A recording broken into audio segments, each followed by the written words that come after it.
All right, next video for the positive perspective list. In this one, I'm going to do on easing restrictions on signs. And it seems fairly minor, and I think it is, but it's also relatively significant if you look at it overall. And this is from quite a while ago, and I think it was my first few weeks in office, definitely my first few months in office. I'd been contacted by two churches who had older signs that they were looking at replacing, but then when they looked at the sign ordinance, they would have, if they updated their signs, they would have to shrink them way down. And what it appears happened is a previous supervisor got in a fight with a bar, and then at that time, over the name, at that time, and this, and I'm kind of just going on what I've heard on the history of this, but what it looks like happened is the restrictions for signs that were in place for residences, like the size of a sign, were applied to commercial as well, which is obviously different, significantly different. Usually, if you're just putting out a small residential sign, they're not that big of a deal, but they're usually pretty small. Whereas a commercial, a lot of times they want a larger sign to say, "Hey, we're in business. We're running this kind of special." Church wants to put up maybe a little quote or a saying. They're very witty with those, and sometimes they're very good. And I read them as I go by. And a Fifth Church on M120 was one of the churches that had contacted us, and their sign was getting older and things, and obviously they had a recent name change here as well, so I think they were seeing that come up.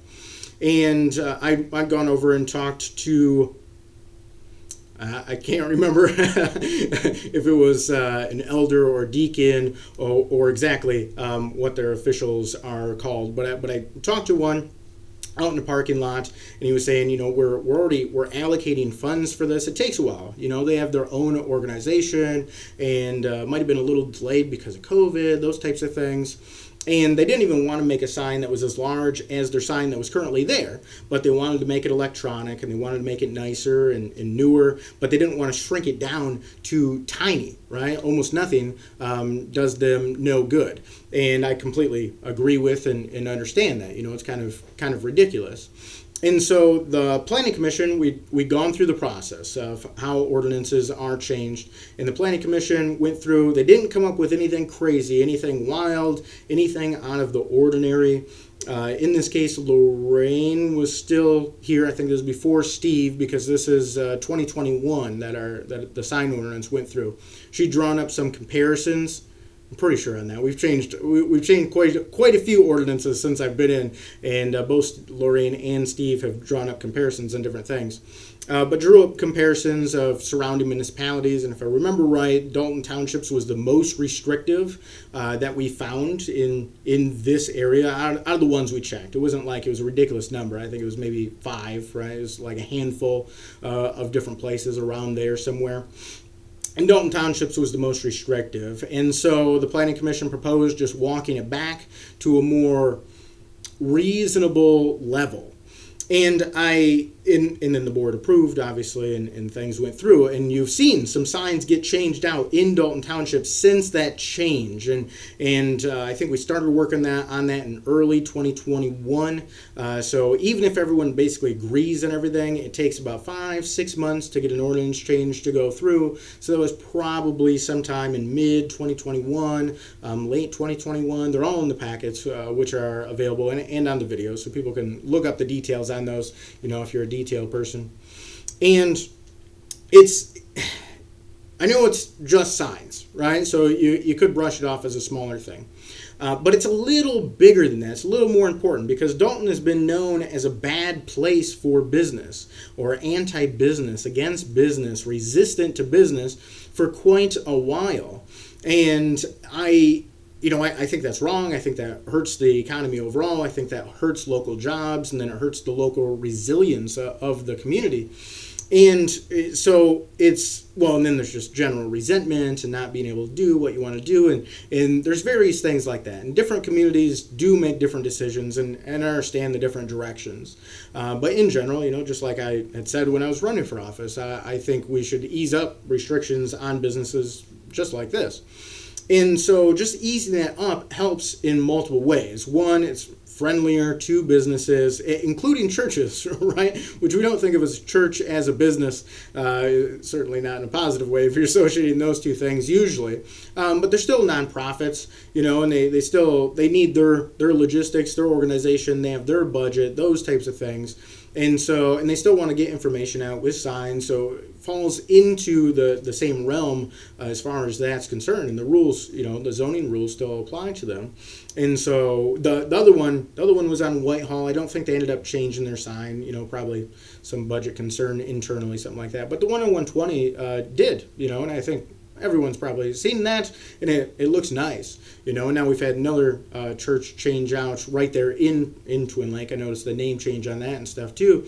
And I think some of these signs that were looking older, which there's the very large church sign right across from what used to be Dalton Baptist there, and now is Bridge, and that's still in rough shape, and hopefully someone improves that. But if you have a bunch of restrictions on that type of thing, if you have a sign that if you replaced it, if you updated, you had to shrink it way down, and you don't want to shrink it way down, well, then you need to leave the old one, the larger one up. You can't switch it, because otherwise you have to shrink it down. And so you leave it there even though it doesn't look as nice as you want it to look.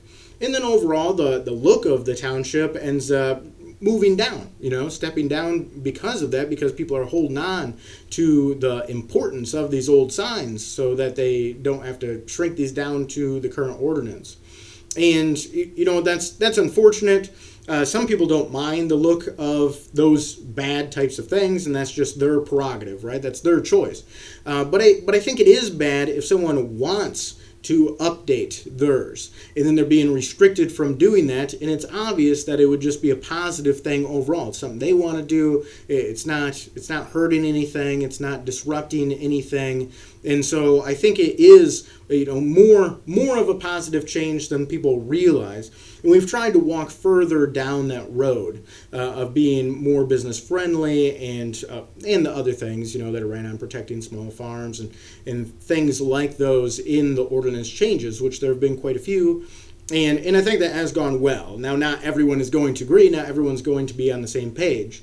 But the people that really care about the looks of the township, I think it's a positive perspective from their end, because people have been able to update these signs and make those things look nicer, which often are on a main road, right? They're often on something like 120, where it's a main road that everyone is seeing. And then from the economic standpoint, the business standpoint, the job standpoint, the taxes, the tax revenue standpoint, all the people that like that type of thing, it improves those as well. And then hopefully over the long term, because it's important to think long term. And so if Dalton Township can get headed down this road that is more friendly to business in a reasonable way, right? Can be more friendly to business if you get headed down that road, and the community can support that, and then businesses can know that and trust that in the community, well, then you're going to end up with more capital flowing in. You're going to end up with more jobs for constructing buildings, redoing buildings, then running whatever businesses may be in those buildings. And all of that ends up being positive for the local area. So it's just, I think it's a good indicator of a good direction. And so certainly a positive thing. And if anyone has anything else, positive, negative, indifferent, whichever way you want to go, my direct line at the office is area code 231-332-6700, or email supervisor@daltontownship.org. Otherwise, this is Jeff signing off.